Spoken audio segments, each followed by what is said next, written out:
Alba n'avait pas seulement besoin d'écrire les mots. Il fallait qu'après être descendu de ses pensées vers ses doigts et sembler surgir du néant sur l'écran blanc, il remonte, sautillant le long de ses bras, plonge gaiement dans sa poitrine, résonne jusqu'à sa tête, glisse de sa gorge vers sa langue, caresse ses lèvres pour s'envoler jusqu'à l'oreille et finalement le cœur de son interlocuteur. Alba nourrissait l'espoir que l'écoute de ces délicieux désordres alphabétiques procurerait autant de plaisir à ses auditeurs qu'elle en éprouvait elle-même à les goûter au sortir de sa bouche.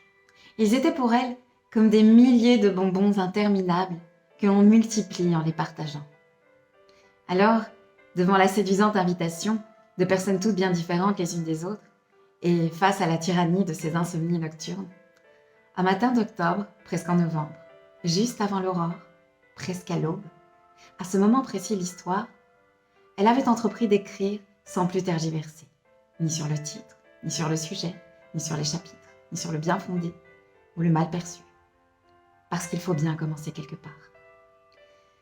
Alba sentait qu'elle devait écrire des choses graves, des choses qui la dérangeaient, des choses tristes, des choses anciennes, des choses passées, des choses finies, mais ayant laissé des choses pour toujours, là derrière elle. Elle sentait qu'elle devait demander pardon pour beaucoup de choses, à beaucoup de gens, y compris elle-même, surtout elle-même. Qu'elle devait pardonner beaucoup de choses à beaucoup de gens, y compris elle-même, surtout elle-même.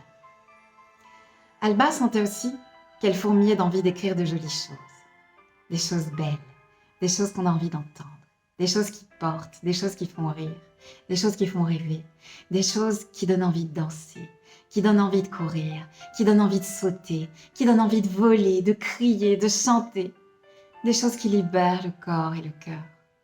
D'abord le sien, et puis tous les autres autour d'elle, comme une maladie terrifiante qui se répandrait sans contrôle. Une sorte de peste rose à paillettes qui sentirait la guimauve et la violette. Des choses si terriblement magnifiques et bouleversantes qu'on en dégoulinerait de gratitude. Et comme elle adorait les révolutions en tout genre, elle qui avait toujours cru bon de finir ses légumes avant d'avaler sans scrupule son dessert, avait décidé que cette fois-ci, là maintenant, il était temps de commencer par ce dont elle avait envie. C'était devenu à ce stade son premier devoir.